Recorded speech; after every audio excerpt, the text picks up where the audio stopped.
ഇന്ന് മത്തി കുരുമുളകിട്ട് വറ്റിച്ചത് എങ്ങനെ ഉണ്ടാക്കാൻ നമുക്കൊന്ന് നോക്കിയാലോ. കുരുമുളക് ഫ്ലേവർ ഇഷ്ടപ്പെടുന്നവർക്കും നല്ല എരിവുള്ളൊരു കറി കഴിക്കാൻ തോന്നുന്നവർക്കും ഈ കറി നല്ലൊരു ഓപ്ഷനാണ്. അപ്പോൾ എങ്ങനെ കറി ഉണ്ടാക്കുന്നതെന്ന് നോക്കിയാലോ. ആദ്യം തന്നെ ഒരു 2 ടേബിൾ സ്പൂൺ കുരുമുളക് നന്നായി കഴുകി വൃത്തിയാക്കിയിട്ട് ഇതുപോലെ ഒരു പാനിലിട്ട് കൊടുക്കുക. അതിൻ്റെ കൂടെ 1 കപ്പ് വെള്ളം കൂടെ ഒഴിച്ച് അതൊന്ന് തിളച്ച് വരുമ്പം ഒരു 1/4 കപ്പ് പുളി പിഴിഞ്ഞ വെള്ളം കൂടി ഒഴിക്കുക. ശേഷം ഇത് നന്നായി തിളച്ച് വെള്ളം ഒരു പകുതി ഭാഗം വറ്റുമ്പോഴേക്കും നമുക്കിത് തീ ഓഫാക്കി വെക്കാം. എന്നിട്ട് ഈ കുരുമുളക് നമുക്ക് ഒന്ന് അരിച്ച് മാറ്റി വെക്കാം. ഈ വെള്ളം കളയരുത്, അത് നമുക്ക് കറിക്ക് യൂസ് ചെയ്യാനുള്ളതാണ്. ഇനി ഒരു പാനിലേക്ക് ആവശ്യത്തിന് വെളിച്ചെണ്ണ ഒഴിച്ചു കൊടുക്കുക. അതിലേക്ക് ഒരു 1/4 ടീസ്പൂൺ ഉലുവ ഇട്ട് കൊടുത്തതിന് ശേഷം ഒരു പച്ചമുളകും കൂടെ തന്നെ ഒരു ചെറിയ സവോള ചെറുതായി കട്ട് ചെയ്തതും കൂടെ ഇട്ട് കൊടുക്കുക. ഇതിന് നന്നായി വഴറ്റിയെടുക്കുക. വഴറ്റുമ്പോൾ കൂടെ തന്നെ ആവശ്യമുള്ള ഉപ്പ് ചേർത്ത് കൊടുക്കാം. പിന്നെ കുറച്ച് കറിവേപ്പില, 1 ടേബിൾ സ്പൂൺ ഇഞ്ചി വെളുത്തുള്ളി പേസ്റ്റും കൂടെ ചേർത്ത് എല്ലാം കൂടി നന്നായിട്ടൊന്ന് വഴറ്റിയെടുക്കുക. അതിനുശേഷം അതിലേക്ക് ഒരു മീഡിയം സൈസ് തക്കാളി ചെറുതായി ചോപ്പ് ചെയ്തതും കൂടെ ചേർത്ത് ഇതുപോലെ നന്നായിട്ട് വീണ്ടും ഒന്ന് വഴറ്റിയെടുക്കുക.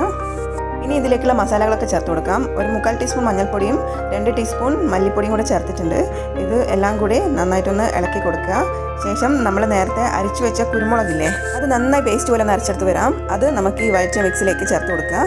കൂടെ തന്നെ ഒരു നെല്ലിക്ക സൈസിലുള്ള പുളി പിഴിഞ്ഞ് അതും ഇതിലേക്ക് ഒഴിച്ചു കൊടുക്കുക. കൂടെ നമ്മൾ നേരത്തെ മാറ്റി വെച്ച കുരുമുളക് അരിച്ച വെള്ളവും ഒഴിച്ചു കൊടുക്കുക. കൂടെ നമ്മൾ കറിക്ക് ആവശ്യമായ വെള്ളം ഒഴിക്കുമ്പോൾ ഞാനിവിടെ യൂസ് ചെയ്തിട്ടുള്ളത് ചൂടുള്ള കഞ്ഞിവെള്ളമാണ്. അത് കറിക്ക് കുറച്ചും കൂടെ തിക്നെസ്സും ടേസ്റ്റും കൊടുക്കും. ഇനി ഇത് നന്നായി ഒന്ന് തിളച്ച് വരാൻ തുടങ്ങുമ്പോൾ നമ്മൾ നേരത്തെ കഴുകി വൃത്തിയാക്കി വെച്ച മത്തി ഇതിലേക്ക് ഇട്ട് കൊടുക്കുക.